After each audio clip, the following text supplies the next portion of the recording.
Today's video, magluluto po ako ngayon ng sinigang sa ipon. Kahit madalang lang po, mahal po kasi ang ipon, walang budget.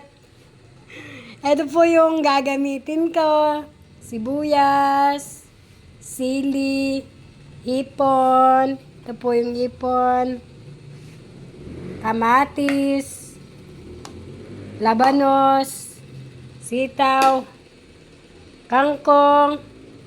Ito po ang gagamitin kong pang-asim. Yan po guys, ang ulam namin. Maulan na araw.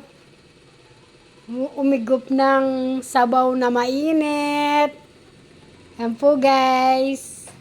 Kahit madalang lang po kumain ng hipon, paminsan-minsan. Yan po guys. Magluluto na po ako guys. Thank you po. Ingat po tayo palagi. Laging mag-pray kay God sa mga biyayang dumarating sa atin. Sige po guys.